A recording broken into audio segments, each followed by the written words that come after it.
This is Martin Giles of the Guildford Dragon News, and I'm joined by Nikki Nelson-Smith, who you may remember as a former mayor of Guildford, but now she is the chair of the Guildford Book Festival. Welcome to the Guildford Dragon, Nikki. Thank you. And you've come to tell us about the Arts for Impact campaign. So what is this campaign all about? The Arts for Impact campaign recognises that arts and culture can have a huge impact on people's lives, whether that's through inspiring them, through giving them confidence, social skills, or even helping with mental health. And the campaign is there to show that, and it's fortunately been backed by a number of philanthropists who are match funding everything that's raised during the week of the campaign. The campaign starts on Monday the 19th at midday and ends on Tuesday the 26th at midday. So it's a very small window. So the actual campaign is quite imminent, but the book festival is not until later in the year. Tell us about the Guildford Book Festival.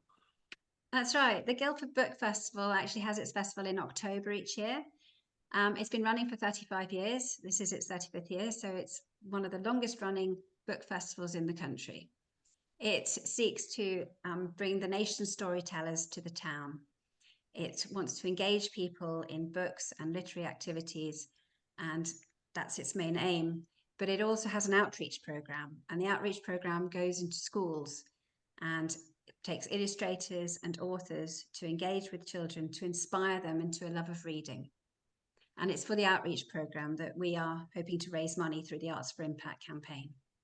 Okay, so why is that extra encouragement necessary? Because isn't a normal part of education encouraging children to, to appreciate literature and the arts? So why do we need to do more? Indeed, it is.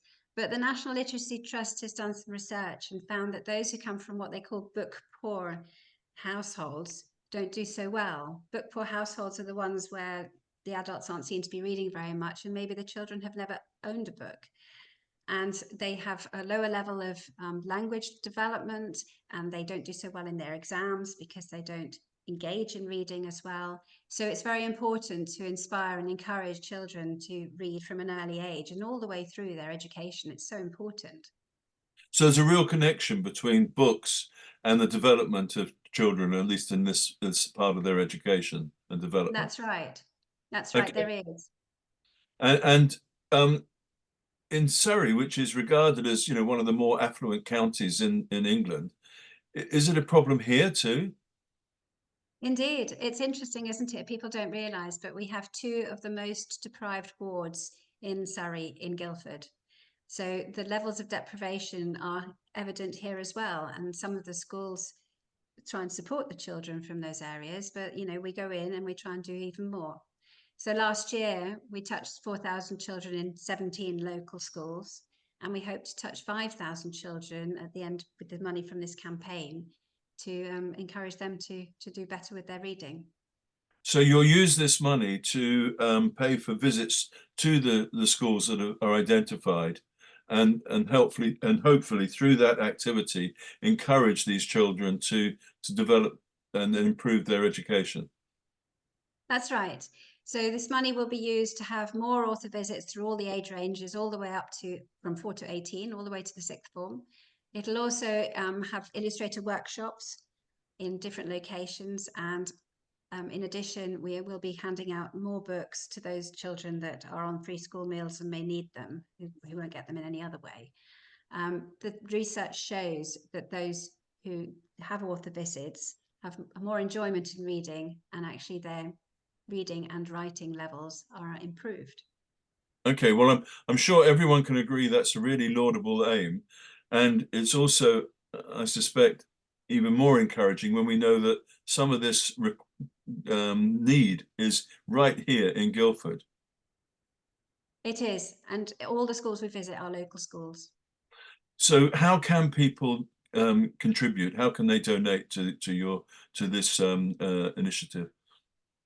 Well, as soon as the campaign goes live midday on Monday, they can click onto our website and from there go to the donate site of the Arts for Impact campaign, or they can go directly to Arts for Impact. Would you mind putting the links underneath this video? No, we can certainly do that so that people will be able to, hopefully, once they've listened to the interview, and then if they want to contribute, they'll just be able to click on the link. We'll do that for you. That's very kind. Thank you. Nikki, thank you for coming and telling us about the Arts for Impact campaign, and good luck with it. And we hope to hear more about the campaign and more about the book festival later in the year. I don't suppose you're going to let slip any of the famous names you're trying to attract to Guildford, are you? Give Not us a yet, I'm squeak. afraid. Those will be released in about June. Oh, you're so cruel. Anyway, okay, but we'll have to wait and hear in due course. Thank you very much. Thank you.